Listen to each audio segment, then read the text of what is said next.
अस्सलाम वालेकुम dear friends and welcome to Linguistify academy. आज आप फ्रेजल वर्ब सीखने जा रहे हैं वर्ड डाई के। ये जो वर्ब डाई है हम देखेंगे कि इसके कौन से फ्रेजल वर्ब्स हैं और उनकी अलग अलग मीनिंग क्या है। पहले तो मैं आपको बता दूं कि फ्रेजल वर्ब होता क्या है। फ्रेजल वर्ब होता है वर्ब प्लस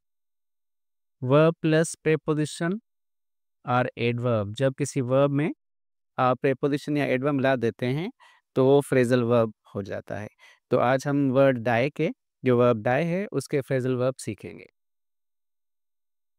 सबसे पहला जो फ्रेजल वर्ब है वो है die down. Die down, die down की मीनिंग क्या है? डाई डाउन का मतलब है to become weaker. To become weaker और लेस इंटेंस।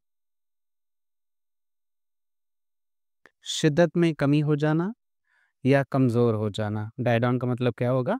शिद्दत में कमी हो जाना या कमज़ोर हो जाना।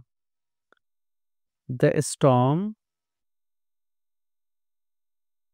डाइड डाउन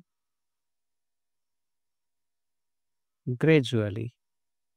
जो तूफान था वो आहिस्ता आहिस्ता कम हो गया या ख़त्म हो गया या वीक हो गया, कमज़ोर हो गया। नंबर दूसरा हमारे पास फ्रेजल वर्ब है डाई का, डाई अवे। डाई अवे की मीनिंग भी लगभग डाई डाउन की तरह ही है। डाई अवे का भी मतलब होता है टू बिकम वीकर,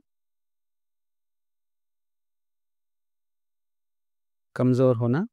लेकिन इसमें डिफ़रेंस ये है कि डाई डाउन का मतलब होता है कमज़ोर होना लेकिन मौजूद होना, वो अभी भी एग्ज़िस्ट कर रहा होता है। और डाई अवे का मतलब होता है कमज़ोर होते-होते ख़त्म हो जाना। For example, the sound died away. The sound died away. Died away मतलब है कि जो आवाज़ थी वो कम होते-होते, कमज़ोर होते-होते मुकम्मल तौर पे ख़त्म हो गई। उसके बाद नंबर थर्ड फ्रेज़ल वर्ब है डाई ऑफ। डाई ऑफ का मतलब होता है die one by one. Die one by one. जैसे किसी लिविंग थिंग का ग्रुप हो और वो ग्रुप एक एक करके मरता जाए या ख़त्म होता जाए तो उसको हम बोलेंगे डाई ऑफ। जैसे द फिश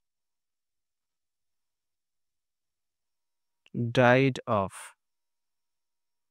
इसका मतलब क्या है कि जो मछली थी, जो मछलियाँ थी, वो एक एक करके मरती गई या मर गई। उसके बाद हमारे पास बहुत कन्फ्यूजिंग फ्रेज़ल वर्ब होते हैं डाई के, जब हम मरने के लिए इस्तेमाल करते हैं। जैसे हमारे पास एक है die in, die of and die from.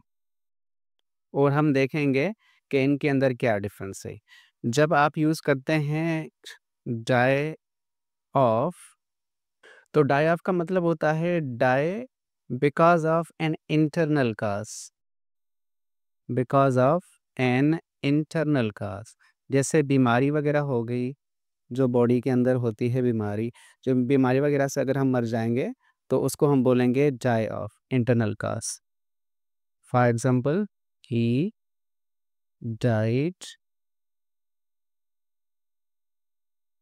Of cancer,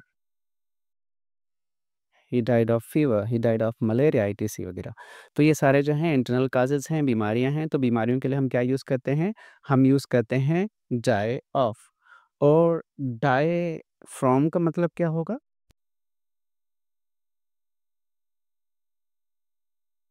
die from हम तब यूज़ करते हैं जब हम बात करते हैं because of any external cause.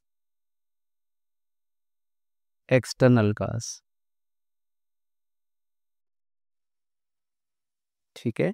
अब डाई ऑफ तो था बीमारी, और ये क्या हो गया एक्सटर्नल कॉज़, जैसे कि कोई चोट लग गई, इंजरी हो गई, किसी इंजरी की वजह से मर जाते हैं, मर जाना होता है पॉइज़न की वजह से, तो हम उसको क्या बोलते हैं? हम उसको बोलते हैं die from. For example, he died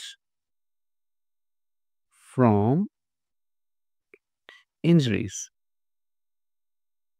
उसको चोटें लग गई और चोटों की वजह से वो उनकी मौत हो गई। तो देखें, जब हम किसी एक्सटर्नल रीज़न या फैक्टर की बात करते हैं तो हम डाई फ्रॉम यूज़ करते हैं, और जब इंटरनल जैसे बीमारी वगैरह, उसके लिए हम क्या यूज़ करते हैं, डाई ऑफ यूज़ करते हैं। और एक दूसरा फ्रेज़ल वर्ब भी है, वो है डाई इन। डाई इन का मतलब क्या होता है? डाई इन का मतलब होता है to die inside a place, inside a place or an event. किसी हादसे, किसी जगह के अंदर मर जाने को हम डाई इन बोलते हैं। For example, he died in a car accident. तो कार एक्सीडेंट क्या है? एक इवेंट है, एक हादसा है, तो उसके लिए हम क्या यूज़ करते हैं? डाई इन यूज़ करते हैं। आई होप कि आपको वीडियो पसंद आई होगी। मेरे चैनल को सब्सक्राइब करें, लाइक करें और मेरे वीडियोज़ को अपने दोस्तों के साथ शेयर करें। Thanks for watching.